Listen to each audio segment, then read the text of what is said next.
नमस्कार विद्यार्थी मित्रांनो, आपण अभ्यासत आहोत गणित भाग 1 प्रकरण 2 वर्ग समीकरण।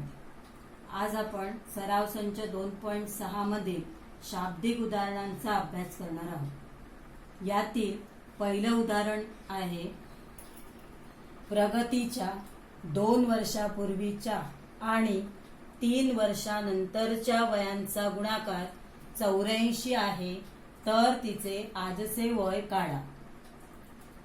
मग आता यामध्ये जे गणित नीट आपण वाचून घ्यायचं आहे, समजून घ्यायचं आहे। शाब्दिक उदाहरणे ही सोपी असतात, फक्त ती सोडवताना थोडासा आपल्याला मांडणी जी आहे ती करावी लागते।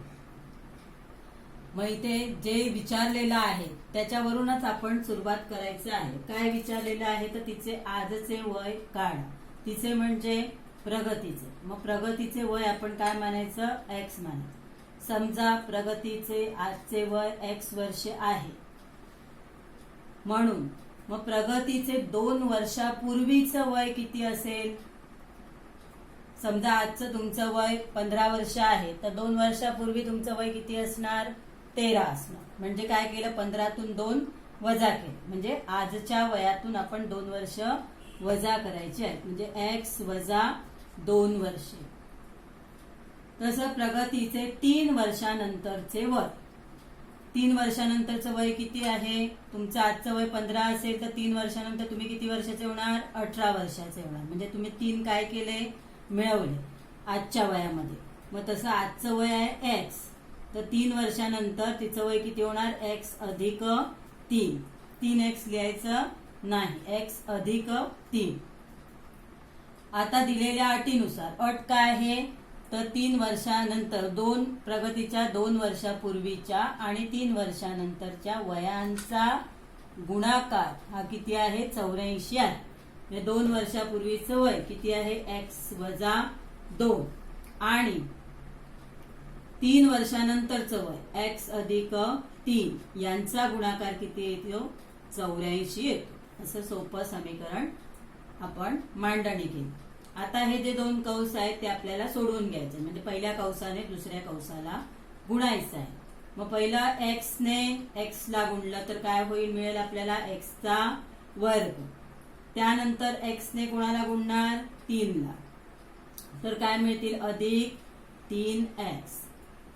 त्यानंतर वजा 2 ने x ला, वजा 2x आणि वजा 2 ने 3 ला, वजा अधिक गुणाकार वजाच, आणि बेत्रिक 6 बरोबर 84।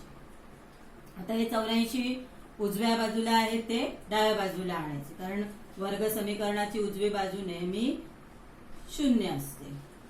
वजा 2x वजा 6 अधिक 84, हे अधिक इकडे आहे, तिथे आल्यानंतर वजा होतील, वजा 84 बरोबर 0। मग x वर्ग या दोघांची काय होईल? वजाबाकी होईल, कारण याचं चिन्ह धन आहे, याचं ऋण आहे। x वर्ग अधिक x 84 आणि हे 6, दोघांची चिन्ह समान आहेत म्हणजे बेरीज होईल, वजा 90 बरोबर 0। आता आपल्याला हे साधं वर्ग समीकरण मिळालं। मग आता या वर्ग समीकरण सोडवण्याची आपली पद्धत काय आहे तर शेवटची जी संख्या असेल तिचे आपण अवयव पाडायचे, ज्याची बेरीज किंवा वजाबाकी ही मधल्या संख्या एवढी आली पाहिजे। आता इथे शेवटची संख्या काय आहे? ऋण आहे, म्हणजे मधल्या संख्येसाठी आपण वजाबाकी करणार आहोत। म्हणजे 90 चे असे अवयव शोधायचे आहेत की वजाबाकी 1 येईल। मग आता हे सोपे अवयव आहेत। 10च्या पाड्यात 90 आहेत, 10 9 90 आणि 10 वजा 9 केले तर 1 मिळतो आपल्याला। जे इथे सहगुणक दिसत नाही म्हणजे किती आहे? तो 1 आहे, म्हणजे वजाबाकी आपल्याला 1 पाहिजे। मग 90 चे आपल्याला अवयव कसे लिहिता येतील? 10 आणि 9, मग 10 काय येतील? धन, आणि 9 येतील ऋण, आणि सोबत चल प्रत्येकाच्या x। मग इथे आता एक x जो आहे तो लिहायचा नाही, त्याच्याऐवजी काय लिहिणार आपण? एक्सचा वर्ग हे पहिलं पद आहे तसंच 1x ऐवजी आपण अधिक 10x वजा 9x वजा 90 बरोबर 0. मग आता पहिली 3 पदं होती, आता 4 झाली. 2-2 पदांचे गट केले. पहिल्या गटामध्ये कॉमन x आहे.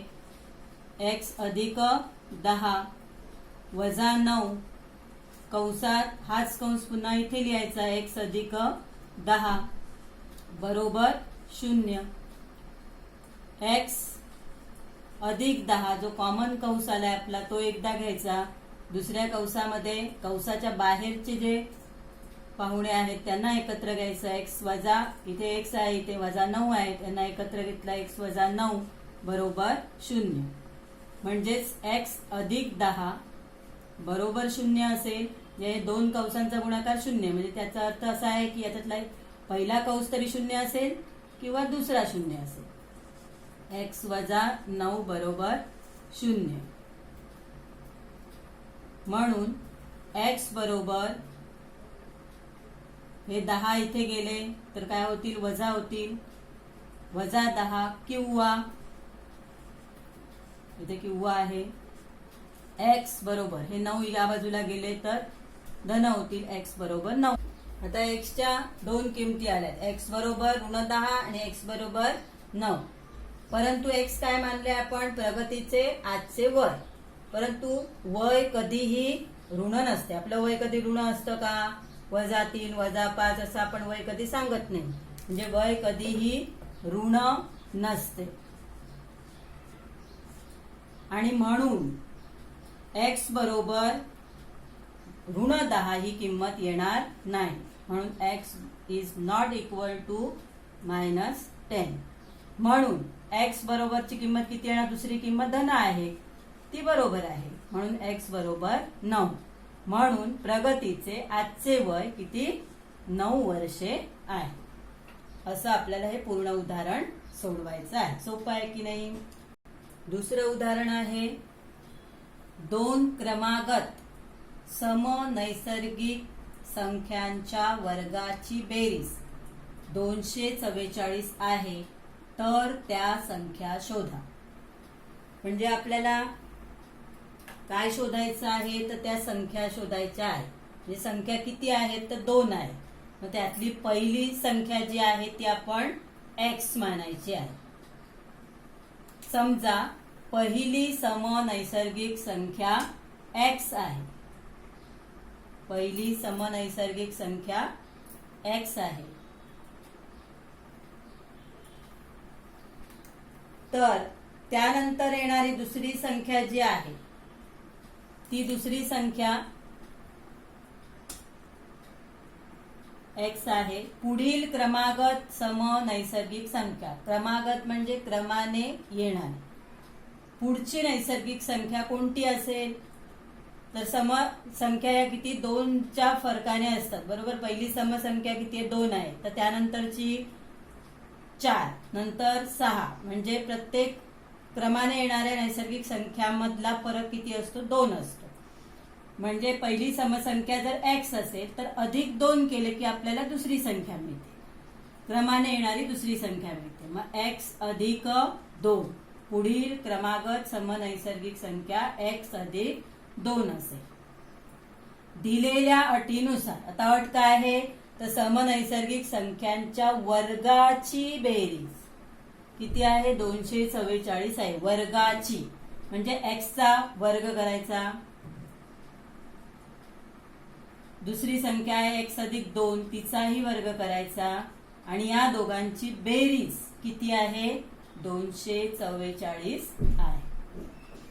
मग आता x चा वर्ग तसाच येईल अधिक याचा वर्ग, कंसाचा वर्ग आपण करून घ्यायचा आहे.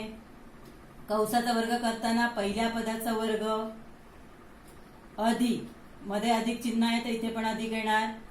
या दोघांचा गुणाकार 2 गुणिले x 2x, त्याची दुप्पट करा 4x अधिक 2 चा वर्ग 4 बरोबर 244. हे वर्ग कसा करायचं लक्षात आलं. पहिल्या पदाचा वर्ग नंतर दोघांचा गुणाकार करायचा, x गुणिले 2 2x, त्याची दुप्पट करा 4x अधिक दुसऱ्या पदाचा वर्ग 4 बरोबर 244. आता x वर्ग 2x वर्ग बेरीज होईल त्यांची, अधिक 4x अधिक 4 हे 244 डाव्या बाजूला घ्या, वजा 244 बरोबर 0. मग आता 2x चा वर्ग अधिक 4x, या दोघांचे अधिक हे 4 अधिक आहे ते 244 वजा आहेत, म्हणजे या दोघांची काय होईल वजाबाकी होईल. 244 मधून 4 वजा केले तर किती राहतील 240 राहतील. चिन्ह वजाच येईल कारण 244 मोठे आहे बरोबर 0. आता ही पहिलं पद 2x चा वर्ग आहे म्हणजे 2 आहे, याच्यामध्ये याला 2 ने भाग जाईल, यालाही 2 ने भाग जाईल, यालाही 2 ने भाग जाईल. मग आपण काय करायचं, समीकरणाच्या प्रत्येक पदास 2 ने भागू. मग समजा याला 2 ने भागलं तर काय राहतील x चा वर्ग राहील, याला 2 ने भागलं तर 2 दुने 4 अधिक 2x वजा 240 ला 2 ने भागलं तर काय किती मिळतील 120 बरोबर 0. हे तुम्हाला इथेच करायचं नाही. आता हे आपलं साधं समीकरण मिळालं. मग आता आपल्याला काय करायचं आहे तर शेवटच्या पदाचे अवयव काढायचे. शेवटचं पद बघा चिन्ह ऋण आहे म्हणजे काय करणार, मधल्या पदासाठी वजाबाकी, म्हणजे 120 चे असे अवयव शोधायचे की वजाबाकी किती आली पाहिजे 2 आली पाहिजे. मग हे पण अवयव किती सोपे आहेत. 120 12 आहे 120 12 आणि 10. आता यापैकी मधला पद जे आहे त्याचं चिन्ह धन आहे ते कोणाला द्यायचं, मोठ्या संख्येला. दुसरी संख्या ऋण होईल. मग आता इथे काय लिहिणार, x चा वर्ग अधिक 12x वजा 10x वजा 120 बरोबर 0.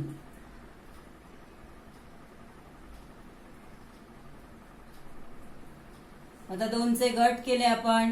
पहिल्या गटामध्ये कॉमन आहे x, कंसात x अधिक 12, इथे कॉमन येईल वजा 10, हाच कंस पुन्हा आपल्याला इथे लिहायचा आहे x अधिक 12 बरोबर 0. x अधिक 12 कॉमन कंस आला तो एकदाच लिहा, दुसऱ्या कंसामध्ये x वजा 10 बरोबर 0. म्हणजे x अधिक 12 बरोबर 0 किंवा x वजा 10 बरोबर 0. मग हे 12 या साईडला आले तर ऋण होतील, x बरोबर ऋण 12 किंवा x बरोबर हे ऋण 10 इकडे आले तर धन होतील, x बरोबर 10. नैसर्गिक संख्या कधीही ऋण नसते. आपण शिकलोय सगळ्या संख्यांचे प्रकार. यामध्ये नैसर्गिक संख्या 1 पासून सुरुवात होते नैसर्गिक संख्यांची आणि त्या ऋण नसतात आणि त्यामुळे x is not equal to -12 म्हणजे x बरोबर ऋण 12 येणार नाही. म्हणून x बरोबर मग कोणती संख्या येईल 10. x बरोबर 10. मग पहिली क्रमागत नैसर्गिक संख्या किती मिळाली आपल्याला 10 मिळाली बरोबर. याला मी चौकट करते, दिसत नाही नसेल तर. पहिली संख्या जी मिळाली ती आपल्याला 10 आहे. दुसरी क्रमागत नैसर्गिक संख्या आपण काय मानली x अधिक 2 म्हणजे 10 अधिक 2. पहिली संख्या मिळाली x ची किंमत 10 मिळाली, 10 अधिक 2. दुसरी नैसर्गिक संख्या किती मिळाली 12. अशी आपल्याला ह्या 2 संख्या मिळाल्या. पहिली संख्या 10 आणि दुसरी संख्या 12. त्यानंतर तिसरं उदाहरण आहे, श्री मधुसूदन यांच्या संत्रा बागेत आडव्या रांगेतील झाडांची संख्या, आडव्या रांगेतील झाडांची संख्या उभ्या रांगेतील झाडांच्या संख्येपेक्षा 5 ने अधिक आहे तर 5 ने अधिक आहे. जर संत्रा बागेत एकूण 150 झाडे असतील तर आडव्या तसेच उभ्या रांगेतील झाडांची संख्या किती आहे, ते संख्या किती आहे आणि प्रवाह आकृतीच्या आधारे सोडवायचा आहे. म्हणजे प्रवाह आकृती दिलेली आहे पुस्तकामध्ये, तिच्या आधारे सोडवायचं आहे आणि ती प्रवाह आकृती सुद्धा नंतर हे उदाहरण सोडवून झाल्यावर भरायची आहे. आता समजा उभ्या रांगेतील झाडांची संख्या x आहे. बघा उदाहरणामध्ये काय दिलंय, मधुसूदन यांच्या संत्रा बागेत आडव्या रांगेतील झाडांची संख्या उभ्या रांगेतील झाडांच्या संख्येपेक्षा 5 ने अधिक आहे. म्हणजे उभ्या रांगेतील झाडांची संख्या x आहे, झाडं x आहेत उभ्या रांगेमध्ये, तर आडव्या रांगेतील झाडांची संख्या किती येणार, x अधिक 5. 5 ने जास्त आहे, अधिक आहेत म्हणजे जास्त आहे, मग x अधिक 5. एकूण झाडं जी आहेत ती किती आहेत, 150 आहेत.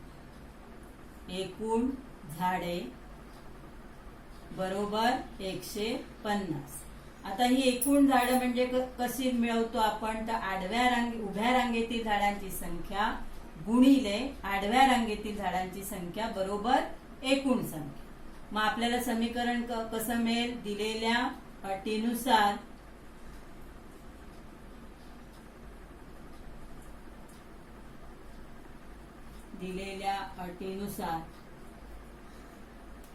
x उभ्या रांगेतील झाडांची संख्या गुणिले x अधिक 5 आडव्या रांगेतील झाडांची संख्या बरोबर, म्हणजे ही एकूण संख्या किती आहे, 150 आहे. आता x ने x ला गुणलं, x चा वर्ग, अधिक x ने 5 ला गुणलं तर मिळतील 5x बरोबर 150. मग आता 150 आपण डाव्या बाजूला घेऊ, x चा वर्ग अधिक 5x वजा 150 बरोबर 150. 150 या बाजूला घेतले, x वर्ग अधिक 5x वजा 150 बरोबर 0. आता 150 चे अवयव शोधायचे आहेत की वजाबाकी, कारण शेवटची संख्या ऋण आहे म्हणजे मधल्या संख्येसाठी वजाबाकी करायची आहे. तर 150 चे असे अवयव शोधायचे की वजाबाकी 5 येईल. मग 15 आहे 150. बघा किती सोपे सोपे अवयव दिलेले आहेत ते.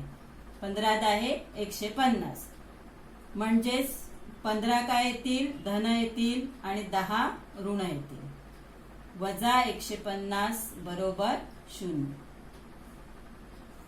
मग आता पहिल्या याच्यामध्ये x कॉमन आहे, x अधिक 15.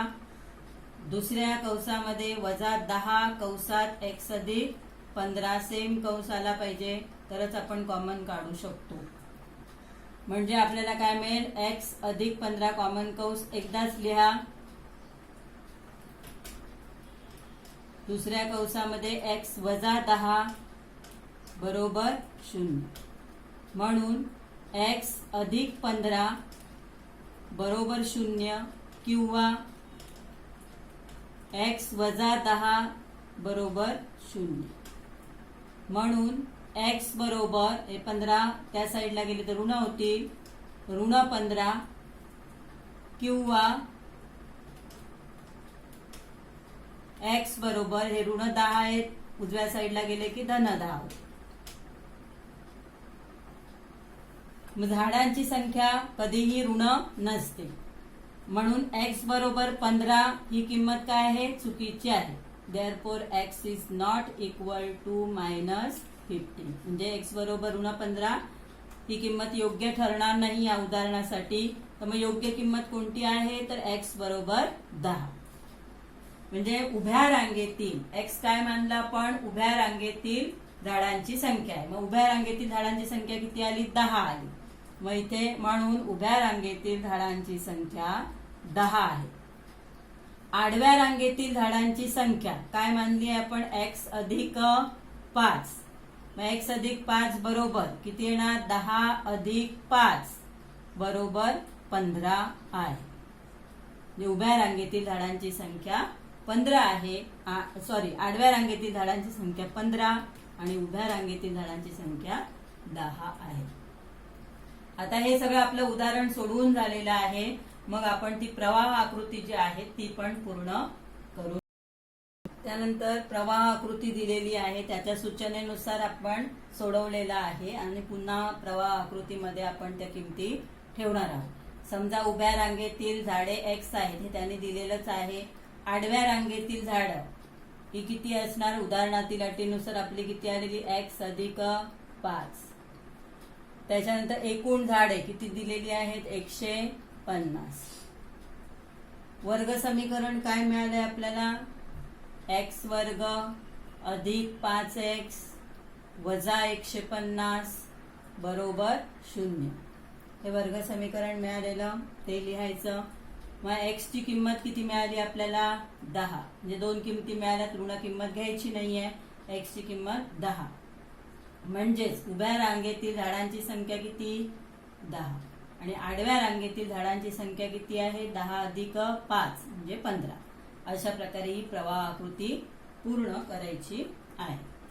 आता चौथं उदाहरण आहे. विवेक हा किशोरपेक्षा 5 वर्षांनी मोठा असून त्यांच्या वयाच्या गुणाकार व्यस्तांची बेरीज 1/6 आहे, तर त्यांची आजची वये काढा. मग आता विवेक हा किशोरपेक्षा 5 वर्षांनी मोठा आहे, म्हणजेच किशोर लहान आहे, विवेक मोठा आहे. मग किशोरचं वय आपण आजचं वय x वर्ष आहे असं मानू. मग विवेकचं आजचं वय किती येईल? तो 5 वर्षांनी मोठा, म्हणजे x अधिक 5 वर्ष. मग दिलेल्या अटीनुसार अट काय आहे? तर त्यांच्या गुणाकार व्यस्तांची बेरीज 1/6 आहे. गुणाकार व्यस्त म्हणजे उलट संख्या करायची. आता येथे x ला छेद नाहीये, म्हणजे छेद किती असतो त्याचा 1. x अधिक 5 ला छेद दिसत नाहीये म्हणजे 1 असतो, त्याला उलट करायचं. 1/x अधिक 1/x अधिक 5 बरोबर 1/6. आता यांची बेरीज जर छेद समान असतील तरच होऊ शकते, म्हणून आपण काय करायचंय? हा जो या अपूर्णांकाचा छेद आहे त्याने याला गुणायचा आहे आणि या अपूर्णांकाच्या छेदाने याला गुणायचं. मग x 1 गुणिले x अधिक 5, 1 ने गुणलं तर गुणाकारामध्ये फरक येत नाही, अधिक 1 गुणिले xच येईल आणि या दोघांचा गुणाकार छेदामध्ये x कंसात x अधिक 5 बरोबर 1/6.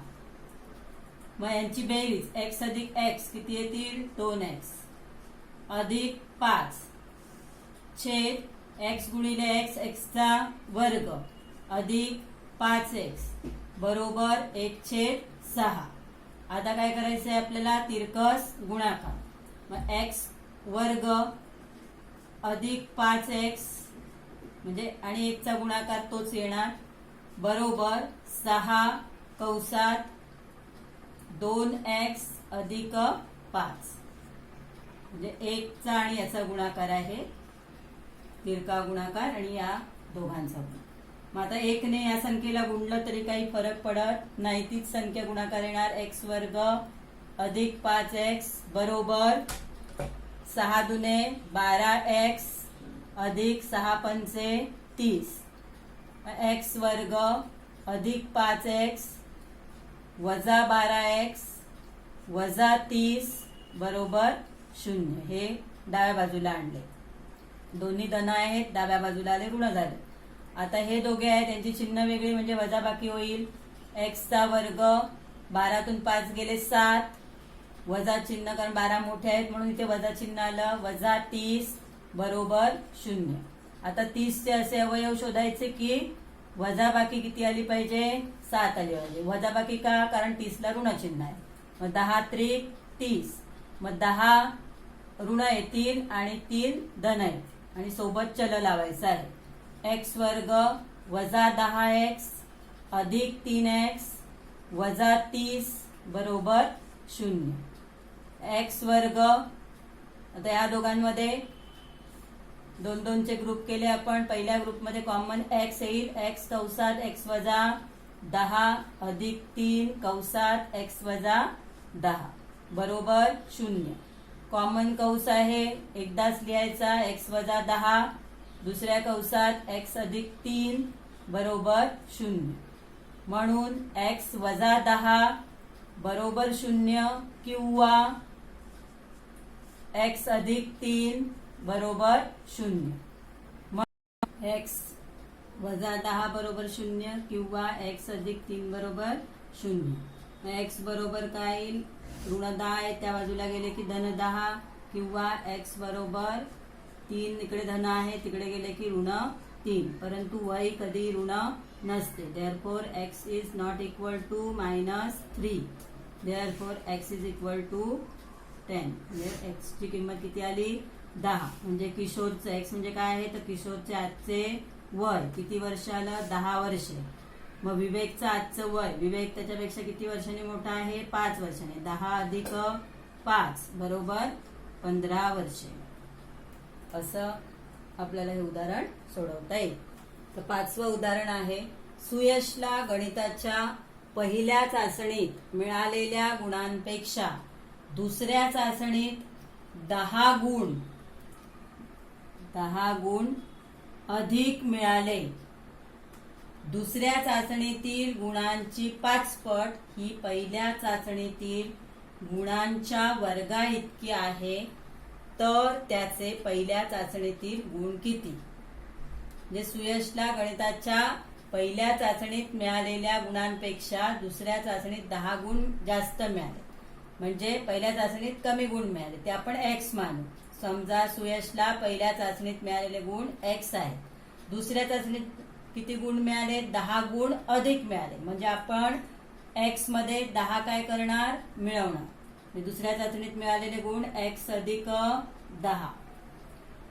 आता दिलेल्या अटीनुसार कोणती अट दिलेली आहे, तर इथून अट आहे बघा, दुसऱ्या चाचणीतील गुणांची 5 पट ही पहिल्या चाचणीतील गुणांच्या वर्गा इतकी आहे. म्हणजे पहिल्या चाचणीतील गुण किती आहेत, x आहे, आणि दुसऱ्या चाचणीतील गुण आहेत x अधिक 10, त्याची 5 पट ही पहिल्या चाचणीतील गुणांच्या वर्गा इतकी आहे. म्हणजे x वर्ग बरोबर 5 कंसात x अधिक 10 हे आपल्याला समीकरण मिळाले.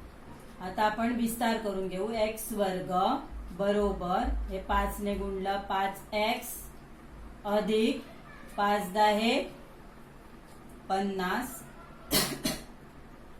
आता हे दोन्ही संख्या आपल्याला डाव्या बाजूला आणायच्या आहेत. x वर्ग वजा 5x वजा 50 बरोबर 0. आता 50 चे अवयव पाडायचे की वजाबाकी 5 आली पाहिजे. 10 5 50. x वर्ग अवयव काय येतील, 50 म्हणजे 10 गुणिले 5, 10 5 50. तर मधली संख्या ऋण आहे, म्हणजे मोठ्या संख्येचं चिन्ह ऋण, 10 ऋण आणि 5 अधिक. म्हणजे आपण काय लिहिणार, x वर्ग वजा 10x अधिक 5x वजा 50 बरोबर 0. दोघाचे गट केले आपण, तर पहिल्या गटामध्ये कॉमन x कंसात x वजा 10 अधिक 5 कंसात x वजा 10 बरोबर 0. कॉमन कंस एकदाच लिहायचा, x वजा 10, दुसऱ्या कंसात बाहेरचे जे कंसाच्या बाहेरचे आहेत त्यांना एकत्र घ्या, x अधिक 5 बरोबर 0. x वजा 10 बरोबर 0 किंवा x अधिक 5 बरोबर 0. मग x वजा 10 हे 10 त्या बाजूला गेले की धन होतील, x बरोबर 10 किंवा x बरोबर ऋण 5. पण गुण कधीही ऋण नसतात, म्हणजे x बरोबर ऋण 5 ही किंमत योग्य नाही. x is not equal to -5. Therefore x is equal to 10. 10 x ची किंमत 10. x म्हणजेच काय मानले आपण, पहिल्या चाचणीतले गुण, म्हणून सुयशचे पहिल्या चाचणीतील गुण किती आहेत, 10. दुसऱ्या चाचणीतील काढायला सांगितले तर अधिक 10, 10 अधिक 10 20. दुसऱ्या चाचणीतील गुण किती येतील? 20 येतील. अशी शाब्दिक उदाहरणं जी आहेत ती सोपी आहेत. फक्त आपल्याला त्याच्यातलं जे अट आहे ती सापडली पाहिजे आणि त्यापासून समीकरण आपल्याला बनवता आलं पाहिजे. ते पण एकदम सोपं आहे. त्या वाक्यानुसारच आपण जायचं आहे की आपल्याला समीकरण बनवता येतं आणि सोपी समीकरणं असतात. साधी सोडवायला पण सोपी असतात, अवयव पण कठीण नसतात. तर त्यामुळे याच्याकडे तुम्ही लक्ष द्यायचं आहे, सराव करायचा आहे.